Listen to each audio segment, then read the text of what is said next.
Looking back, I often wonder how things could have gone differently. I was once completely happy. At least, I thought I was. It wasn't a fairy tale, but it was close enough. Mark was the first real boyfriend I ever had. We met at university, both studying business, both idealistic and full of dreams. We hit it off right away. He was smart, steady, and had this quiet confidence that I found reassuring. We spent hours talking about everything and nothing, building an easy bond. He wasn't the type to rush things, and that suited me. Our relationship blossomed naturally.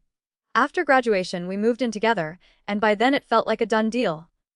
We were one of those couples who everyone envied. We had our routines, our inside jokes, our weekend getaways. It was comfortable. Mark had a solid job in finance, and I was working as a marketing coordinator at a small firm. Our lives were planned out, just like we'd always talked about. We'd get married, maybe buy a house, and eventually have kids. The future felt mapped out. But, as the years went on, something shifted. Or maybe it was always there, and I just started noticing it. That spark, that electricity that makes you feel alive, that urgency, that passionate connection, it was fading. Slowly but surely, I started to feel bored. It wasn't that I didn't love Mark, I did. But I began to feel like I was living in a loop, a routine that I couldn't break free from. And honestly, the thought of spending the next 20 years like this made me uneasy. We'd gotten comfortable. We were a good team, but I started wondering if that was enough. I was craving something more, something I couldn't even fully define. I needed something to feel again. It was around that time that I met Alex. It happened by chance, like these things often do. We were both at a work event. A networking mixer that my company hosted every quarter. I wasn't really into it, to be honest. Everyone was pretending to be interested in something they weren't, and I just wanted to go home. But that's when I saw him across the room. Alex was different from anyone I'd ever met. He stood out in the crowd, even though he wasn't trying to. His charisma wasn't loud, but it was magnetic. He had this quiet intensity, a way of looking at people like he could see right through them. His presence commanded attention without him even speaking a word. We got talking by accident when I bumped into him near the bar, and he apologized with that smile of his. A genuine, crooked smile that made me forget about the dull conversation I'd been having. Our conversation was easy, and for the first time in a long while, I felt alive again. Alex wasn't like Mark. Where Mark was steady and predictable, Alex was bold, unpredictable, and full of life. There was something about him that drew me in. The way he looked at me, the way his eyes seemed to search for something deeper than small talk. I didn't know it at the time, but that night would change everything. As we talked, it was as if I could feel my pulse quicken. We spent the whole evening talking about work, travel, life. It wasn't anything groundbreaking, but it felt like we were connecting on some deeper level. He made me laugh, he made me think. When the night ended, we exchanged numbers. I didn't think much of it. Just another colleague I could chat with at work. But as soon as I got home, I couldn't stop thinking about him. Over the next few days, Alex and I started texting casually, then sending longer messages. He seemed to always know exactly how to get my attention, how to keep me interested. We'd meet for lunch, and those lunch breaks became the highlight of my day. I found myself looking forward to them. Every time he looked at me, I felt seen, in a way that I hadn't with Mark in a long time. At first, I told myself it was just harmless flirting. Nothing more than that. We were both adults, both in relationships, and this was just friendly interaction. But then it happened. I started noticing how easily we laughed together, how naturally the conversation flowed between us. With Alex, I felt like I was seen for who I really was, not just the girl who was part of a steady relationship. I was someone new, someone exciting, someone interesting. And then, one evening, it happened. We were meeting for drinks after work, just like we always did. The conversation was light, but there was an unspoken tension building between us. I could feel it, even if I didn't want to admit it. He was sitting next to me, close enough that our shoulders brushed. I remember glancing at him, and in that split second, it was like the world stopped. He looked at me, his eyes intense, and before I even realized it, I was leaning in, and our lips met. I didn't pull away. In fact, I kissed him back. It was slow at first, hesitant, like neither of us was quite sure what was happening. But then the kiss deepened, and everything else disappeared. My heart was racing, my mind was buzzing, and I knew, in that moment, that I was crossing a line I couldn't uncross. It wasn't just a kiss. It was a whole shift in how I saw myself, how I saw my life. I couldn't believe I'd done it, But at the same time, it felt like everything had been building to this point. With Mark, I had been living a safe, comfortable life. But with Alex, I was alive again. I had the emotions I had been missing. The thrill of something new, something dangerous. The rush of it overwhelmed me. I spent the rest of the evening in a daze.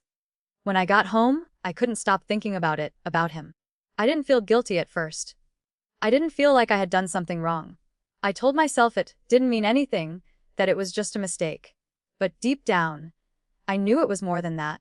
I had already crossed a line. And I couldn't figure out how to go back. After that kiss with Alex, everything in my world shifted. I found myself drawn to him in a way I couldn't explain. It wasn't just physical attraction. It was like he ignited something deep within me, something I didn't even realize had been dormant for so long. I was suddenly aware of a side of myself that had been asleep for years. The part of me that craved excitement, that wanted to feel alive again. I tried to convince myself that it didn't mean anything. It's just a kiss, I told myself. It doesn't mean I don't love Mark. It's just a momentary lapse. It won't happen again. But the more I tried to push it away, the more I realized I couldn't forget the way it had felt to be kissed by Alex. The way he made me feel like I was the only person in the room, like I mattered. I started finding excuses to spend more time with him. Little things, like texting him during the day, keeping our conversations going just a little longer than necessary. When I wasn't with Alex, I was thinking about him. And every time I was with Mark, a part of me was elsewhere, somewhere with Alex in a world where everything felt more thrilling, more real. I began lying to Mark. At first, it wasn't much. I'll be late tonight. I have a project to finish up at work. I'm going to catch up with Laura for a quick drink. It was harmless, right? I justified it by telling myself it was no big deal. But the lies started to build up. I could feel myself slipping further and further into the deception. Every time I told Mark I was working late or meeting a friend, I felt a little pang of guilt, but it was quickly overshadowed by the rush I felt when I was with Alex. It was like I was living two lives. One where everything was comfortable and predictable, and one where I was free, wild, and alive. But the freedom I felt with Alex didn't come without a price. I was lying, I was betraying the person who trusted me the most, and the guilt was starting to catch up with me. One evening, Alex invited me to a party at a bar where his group of friends often hung out. It was a regular spot for them, and everyone was laid back, casual. Nothing special, nothing too glamorous. But the thought of being there with Alex, of being able to be close to him in a setting where no one would judge or question us, was irresistible. I told Mark that I had a corporate event to attend, which wasn't completely untrue. There was a business mixer going on, but the reality of where I was going, who I was meeting, and what I was going to do, that was all a lie. I felt a flutter of nerves in my stomach as I got ready, but it wasn't nervousness in the way you'd expect. It was excitement, a deep, thrilling anticipation. It felt like I was preparing for something I couldn't take back. When I walked into the bar, I spotted Alex immediately. He was sitting with a few people, but his eyes immediately locked onto mine, and I couldn't look away. There was something magnetic about him, something that made everyone else in the room seem distant and unimportant. I walked toward him, feeling the tension in the air between us. When he stood up to greet me, the usual pleasantries didn't seem to matter. We didn't need to say much. The moment I was near him, the world felt like it shrank to just the two of us. He took my hand as he led me to a quieter corner, and that simple touch sent a jolt through my body. My pulse quickened, my breath short. The night had only just begun, but I already knew it was going to be another moment I couldn't erase. We spent the evening talking, laughing, and drinking, but more importantly, we spent it together. As the night wore on, the group around us thinned out, and it felt like we were in our own bubble. No one was judging us, no one was questioning us. It was just Alex and me, and the connection we shared was undeniable. At some point, the laughter quieted down, and we found ourselves alone in a corner booth. I could feel his hand brush against mine, and before I even realized it, we were kissing again. Only this time, there was no hesitation. No pulling away. No thoughts of what was right or wrong, just the need to feel him, to feel something. The kiss was deep, urgent, and full of the tension that had been building between us. I felt my body lean into his, as if it had a mind of its own, pulling me closer to him. It felt like I was finally breaking free from everything. From Mark, from my life, from all the lies I'd been telling myself. With Alex, I wasn't just a wife, a partner. I was me. I was alive. And the longer I stayed in this moment, the harder it became to remember why I had to go back. When the kiss finally broke, I was breathless. I could feel my heart pounding in my chest, and for a moment, I didn't know what to say. Alex looked at me, his expression a mix of desire and something deeper. Something I hadn't expected. He didn't say anything either. He didn't have to. The rest of the night passed in a blur. I don't remember when I left the bar, but I remember walking out with Alex, our fingers lightly intertwined, and feeling like I was living in a dream. I hadn't even texted Mark to say I was heading home. It felt like I didn't even want to. I was somewhere else now, somewhere I had never been before, and somewhere I couldn't leave behind. I got home late, slipping quietly into bed beside Mark, who was already asleep. I felt the weight of everything pressing down on me, but at the same time, I didn't feel guilty. At least, not in the way I thought I should. All I could think about was Alex, and the fact that I had crossed a line I couldn't uncross. I knew that everything had changed. And even though I hadn't said a word to Mark, I felt like he already knew. He just hadn't said it yet. The lies were stacking up now. The excitement, the thrill, the rush, it was all I could think about. I had crossed a line, and now there was no going back. That night, everything changed. It was supposed to be just another night with Alex, the kind of night where I felt alive, where the weight of my everyday life melted away. We were at the same bar again, surrounded by the usual noise and laughter of the crowd, but this time, something was different. I felt an unsettling tension in the air, as though the world was holding its breath. We had been talking, drinking, laughing. I didn't think much of it, letting the hours slip by, not caring about anything except the moment, except him. Alex was leaning in, close enough that I could feel the warmth of his body, and I could see the same flicker of desire in his eyes. But then, out of nowhere, the door to the bar opened, and my heart stopped. I saw Mark first. He was standing there, right in the doorway, with a drink in his hand and that familiar half-smile on his face. My stomach dropped, and for a moment, everything around me went silent. I froze, unable to move. And then, beside him, I saw her. Tessa. Alex's wife. My brain couldn't process what I was seeing. They were standing there, at the entrance, looking just like any other couple coming in for a night out. It was surreal. Tessa was everything I wasn't. Effortlessly stylish, confident, with a smile that could light up a room. She was perfect, and in that moment, I realized just how deeply I had crossed a line I couldn't come back from. Mark hadn't noticed me yet. I could see his eyes scanning the room, looking for a familiar face. He seemed distracted, unaware of what was about to happen. But I could feel the panic rising in my chest. My pulse was hammering in my ears. I wasn't sure what to do, what to say, how to react. I glanced at Alex, and for the first time, he looked uncertain, like he knew exactly what was happening but didn't know how to handle it. His usual confidence was gone, replaced by a flicker of fear in his eyes. I didn't know what to say to him, to anyone, and my whole body was frozen in place. And then Mark saw me. His eyes locked onto mine across the room, and that was when everything shifted. His smile faltered for just a split second, and I saw the suspicion begin to form in his eyes. He walked over to me, taking slow, measured steps, clearly trying to process what he was seeing. I could feel my heart thudding in my chest, but I couldn't look away. I had to face this. "Hey, I didn't expect to see you here," Mark said, trying to sound casual, though his voice was a little tight. His smile was strained, forced, as though he was trying to convince himself that everything was fine. I opened my mouth, but no words came out. The guilt weighed on me like a heavy stone in my stomach. I wanted to say something, but what could I say? How could I possibly explain this? "Mark," I started, but my voice trailed off. My throat was tight, and my words felt like they were lodged somewhere deep inside me. Alex stepped forward then, breaking the awkward silence. Hey man, I didn't know you'd be here. This is my wife Tessa."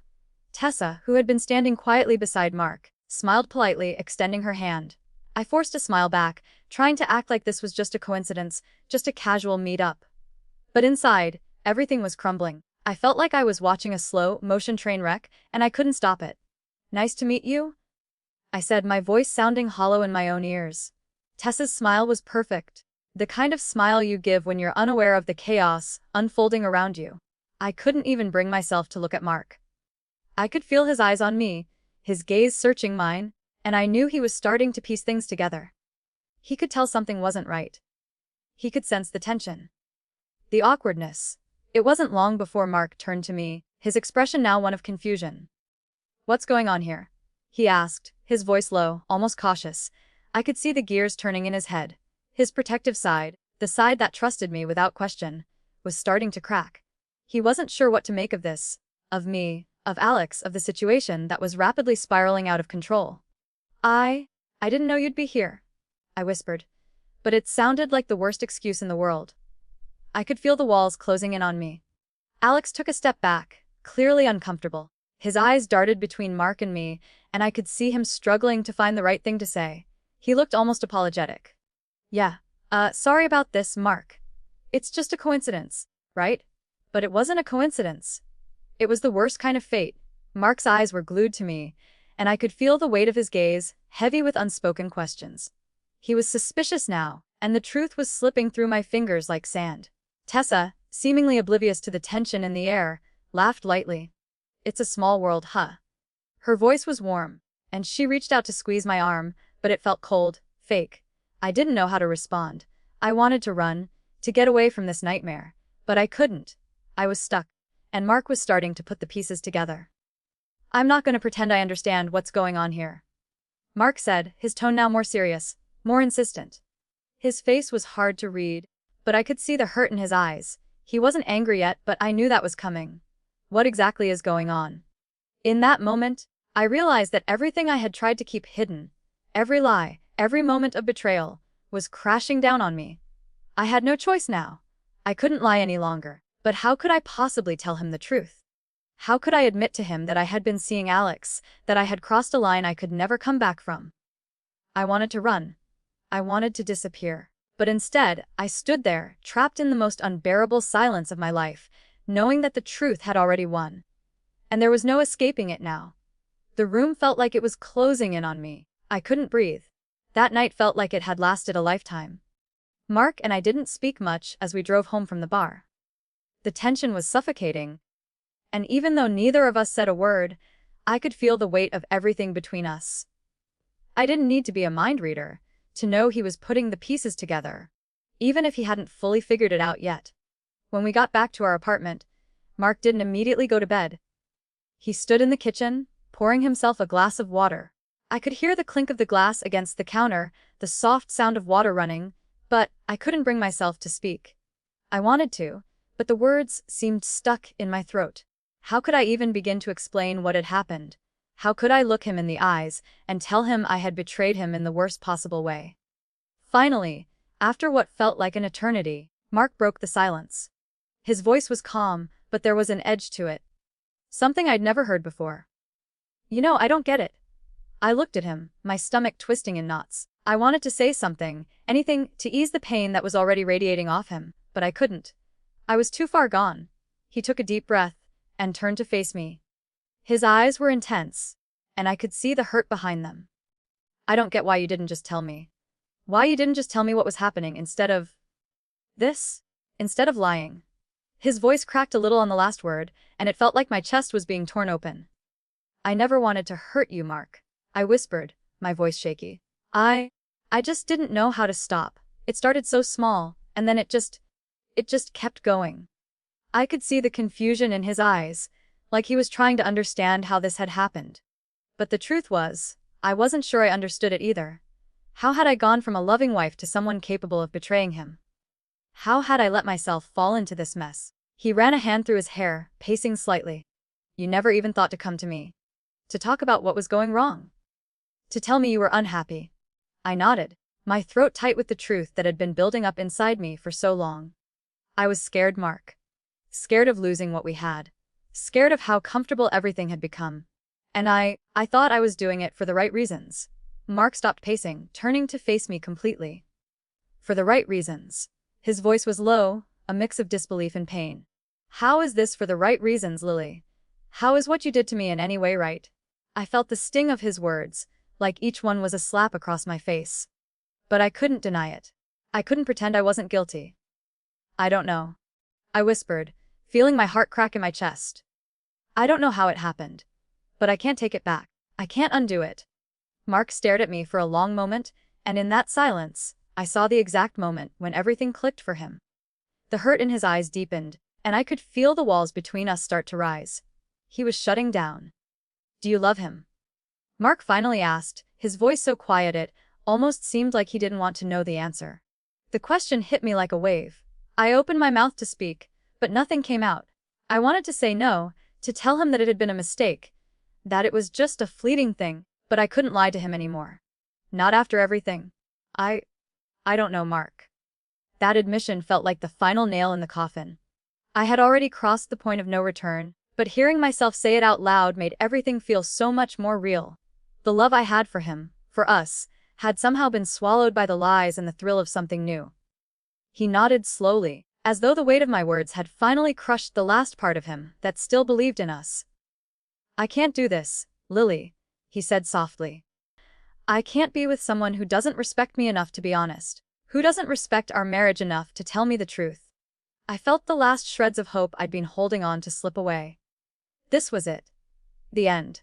The end of everything we had built, everything we dreamed of. You don't have to forgive me, I said, my voice cracking.